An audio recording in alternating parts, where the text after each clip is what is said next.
one of the things I'm going to talk about, or a theme in my presentation, is that we are the heroes of our story, and we need to take more credit for the work that we do, right, and not shy away from that spotlight. So that's my hero shot. I encourage you guys to go out and get your hero shot as well.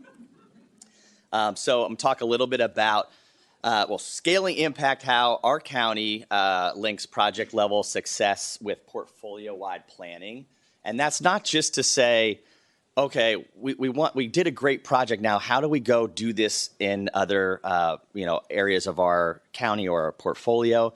But really to look at the integrating all the things that we need to do to make our whole mission for clean energy, a clean energy economy successful in the work that we do.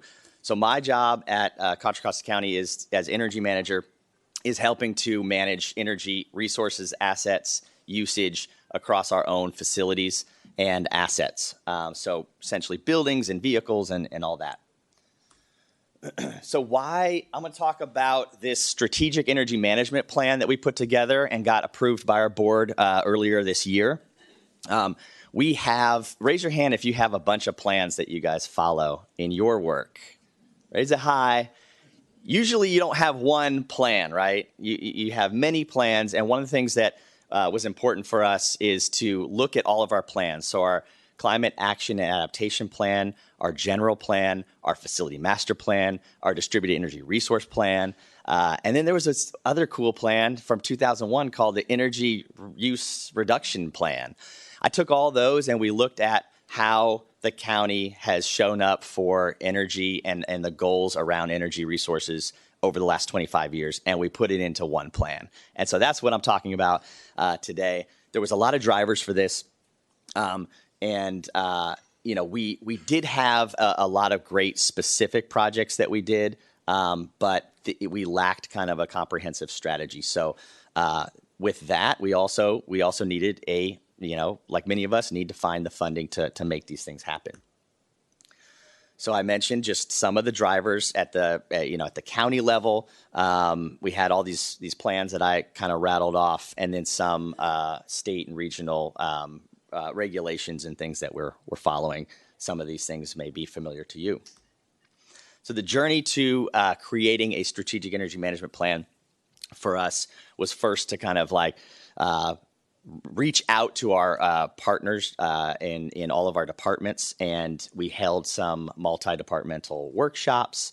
We held office hours, and we started to collect information across our county about things that would help inform our strategy moving forward. And this is really in acknowledgement that the departments and the people that we serve are going to be our partners in helping us achieve our goals. We cannot have a top-down kind of like, this is now what we're doing. We're gonna turn this into a microgrid, and people are like, what are you talking about?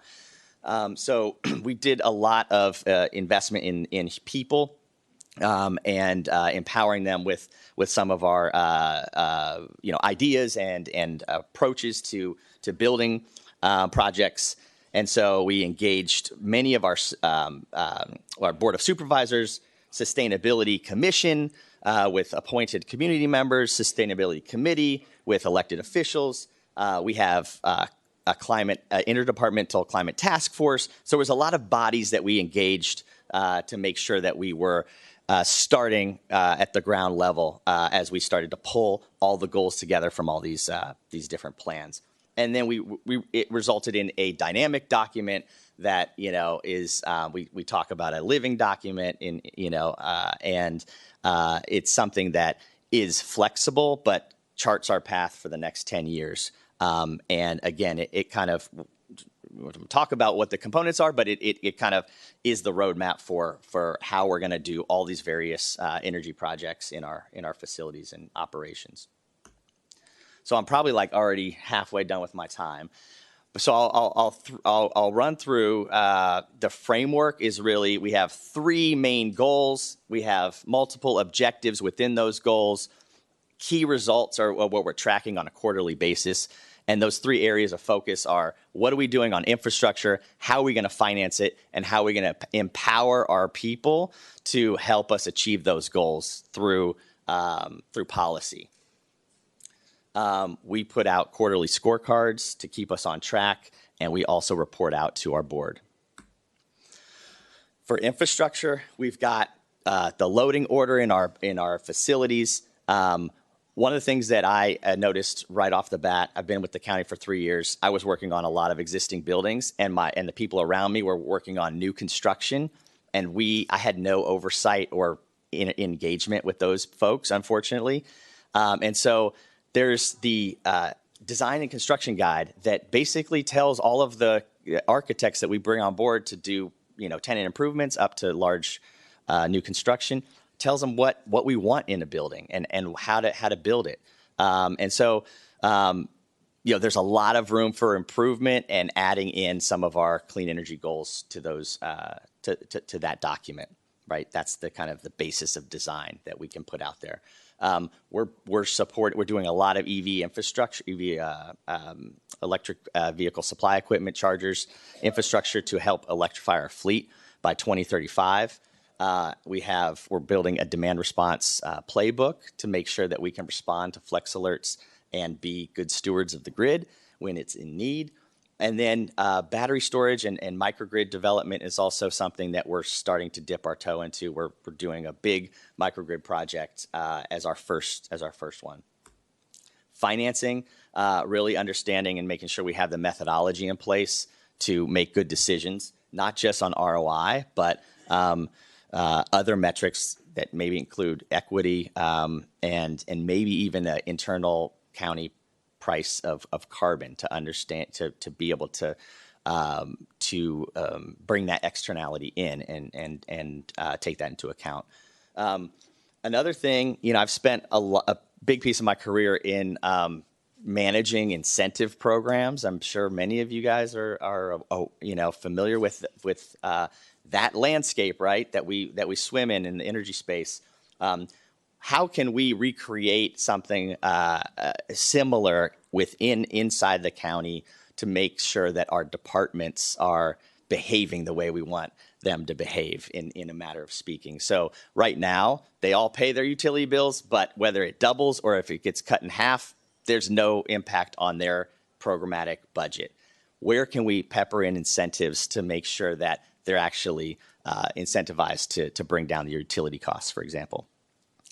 The purple dot here, public-private partnerships, are something that I really want to continue to explore. I think the private sector has a lot to offer, not only money, but technical expertise and local government as well. Meeting our in the middle and figuring out how we can create win-win relationships to knock down some of the perceived barriers around technology and money. I do want to underscore that I believe most of our issues are with people, not technology, not money, but really people create challenges, people solve challenges, people, find solutions. And so, one of the takeaways here is that relationships really matter, and building those relationships with people, empowering people, and winning them over is a really critical aspect of project success. People and policy. This is where we are acknowledging in our plan that people matter, essentially. And one of the things I wanted to say is my colleague that I just hired is actually still coming. He was parking the car. Oh, Carter. Here he is. There he is. Carter just joined the team. He's a month old. He's the first team member on the energy team. We've been working on that for 2 years, and so I want to welcome Carter to the team. And so we're hopefully going to grow to a team of 5 over the next 10 years. That's the plan. And so anyway, that's we have a super ambitious plan, and we need people to do it. Last slide here. Relationships matter, as I said. Building the rapport and helping deliver value to our partners across our departments is super key. Sometimes we have a narrow focus about the things that matter most to us: reducing energy use, reducing carbon emissions, reducing utility cost. But what are the partners, are the people that we're working with? Sometimes, these departments are coming to the table with the money to do projects. How do we make sure that we meet in the middle and ensure that we can deliver extra value to their project? You'll hear from some of our other speakers that flagship projects actually really matter. They help to demonstrate multiple value streams, and we can continue to point to these things to get people used to and familiar with some of the technologies and goals that we're implementing in these projects that kind of stretch into emerging technologies or what have you. Highlighting financial benefits has been really key. I was at a board meeting yesterday and presenting, and given the landscape at the federal level, our electeds are not as bullish around some of environmental goals, and so we're changing the way that we're talking to them and presenting, and kind of falling back a little bit on mostly the financial benefit of these projects.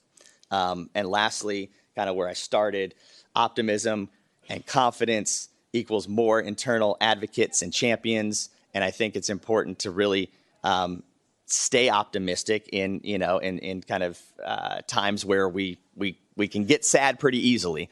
But it really is, acknowledging that there's a lot of challenges within our own circles. We're all on the same team, and we're trying to move this ship forward in pretty uncertain times. And so optimism is certainly infectious, and we need to share that gift with our colleagues and get more people excited about these types of projects. With that, we'll go to the next speaker.